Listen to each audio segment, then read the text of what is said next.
ओम सूर्याय नमः। आप सभी को मकर संक्रांति की हार्दिक शुभकामनाएं। मकर संक्रांति का त्यौहार 15 जनवरी दिन सोमवार को मनाया जा रहा है। इस दिन स्नान, दान, जप, तप और दान का विशेष महत्व होता है। इस दिन किए गए दान का दुगना फल प्राप्त होता है। ज्योतिष शास्त्रों के अनुसार मकर संक्रांति के दिन सूर्यदेव शनिदेव के घर आते हैं। इस दिन सूर्य शनि की राशि मकर में प्रवेश करते हैं।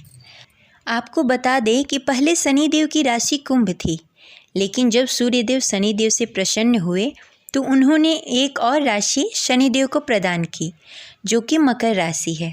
मकर संक्रांति के दिन सूर्यदेव और शनिदेव की कथा पढ़ने तथा सुनने से आप शनि दोष से काफ़ी हद तक राहत पा सकते हैं। चलिए सुनते हैं मकर संक्रांति के दिन मकर संक्रांति की कथा। अगर आपको हमारी कथा पसंद आए तो इस वीडियो को लाइक करें और ज़्यादा से ज़्यादा लोगों को शेयर करें और इस कथा को अंत तक जरूर सुनें। पौराणिक कथा के अनुसार सूर्यदेव और शनिदेव के अच्छे संबंध नहीं थे। दरअसल इसका कारण था सूर्यदेव का शनिदेव की माता छाया के प्रति उनका व्यवहार। दरअसल शनिदेव का रंग काला होने के कारण सूर्यदेव ने उनको जन्म के दौरान ही कह दिया था कि ऐसा पुत्र मेरा नहीं हो सकता। इसके बाद सूर्यदेव ने शनिदेव और उनकी माता छाया को अलग कर दिया। शनिदेव और उनकी माता छाया जिस घर में रहते थे उसका नाम कुंभ था। सूर्यदेव के ऐसे व्यवहार से क्रोधित होकर छाया ने उन्हें श्राप दे दिया था। माता छाया ने सूर्यदेव को कुष्ठ रोग का श्राप दिया था, जिससे क्रोधित होकर सूर्यदेव ने छाया और शनिदेव का घर जलाकर राख कर दिया था। सूर्यदेव के पुत्र यम ने सूर्यदेव को उस श्राप से मुक्त कराया था। साथ ही उनके सामने मांग रखी थी कि वह उनकी माता छाया के साथ उनके व्यवहार में बदलाव लाएं।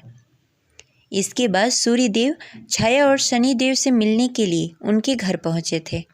जब सूर्यदेव वहां पहुंचे थे तो उन्होंने देखा कि वहां कुछ भी नहीं था, सब कुछ जलकर बर्बाद हो गया था। इसके बाद शनिदेव ने काले तिल से अपने पिता का स्वागत किया था। शनिदेव के ऐसे व्यवहार से प्रसन्न होकर सूर्यदेव ने उस दिन उन्हें नया घर दिया, जिसका नाम मकर था। इसके बाद से ही शनिदेव दो राशियों यानी कि कुंभ और मकर राशि के स्वामी हो गए। शनिदेव के इस व्यवहार से प्रसन्न होकर सूर्यदेव ने उन्हें यह भी कहा था कि जब वह मकर संक्रांति के मौके पर उनके घर आएंगे तो उनका घर धन्य धन से भर जाएगा, उनके पास किसी भी वस्तु की कमी नहीं रहेगी।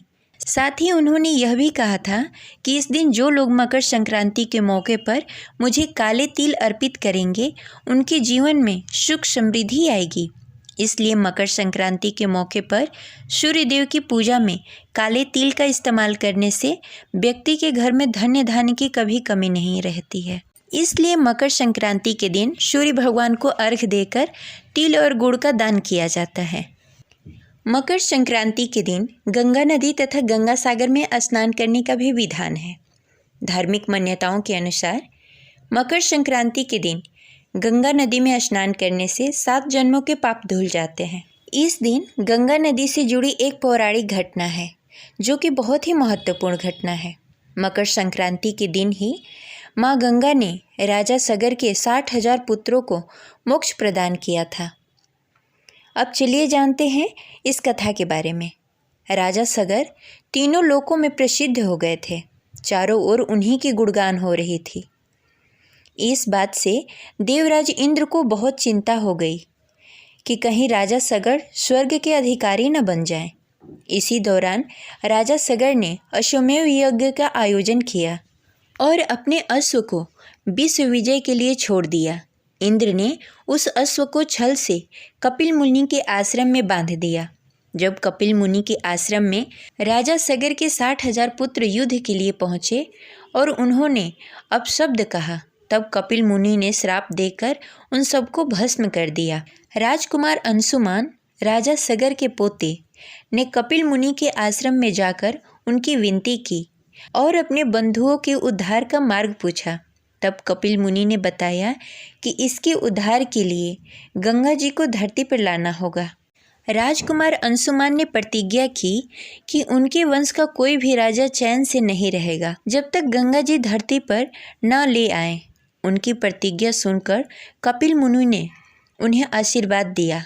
राजकुमार अंशुमान ने कठिन तप किया और उसी में अपनी जान दे दी। भगीरथ राजा दिलीप के पुत्र और अंशुमान के पौत्र थे।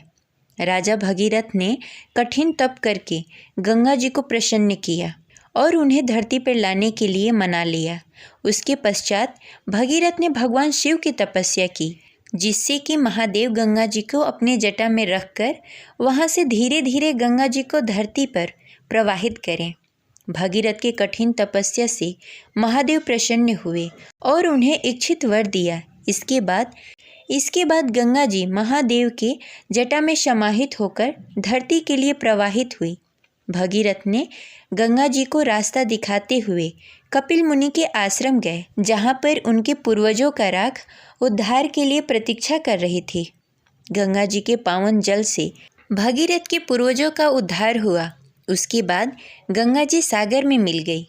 जिस दिन गंगा जी कपिल मुनि के आश्रम पहुंची, उस दिन मकर संक्रांति का दिन था। इस कारण से मकर संक्रांति के दिन श्रद्धालु गंगा सागर में स्नान और कपिल मुनि के आश्रम के दर्शन के लिए एकत्रित होते हैं। मकर संक्रांति के दिन ही भगवान विष्णु ने असुरों का अंत किया था एवं उन असुरों के सिरों को मंदार पर्वत में दबा दिया था। इस तरह से मकर संक्रांति का दिन बुराई एवं नकारात्मकता को खत्म करने का दिन कहा गया है। यह रही आज की कथा। आपको कैसी लगी कमेंट बॉक्स में ज़रूर बताएं। अब फिर से आप सभी को मकर संक्रांति की हार्दिक शुभकामनाएं। मिलते हैं अगले वीडियो में, तब तक के लिए हरे कृष्णा।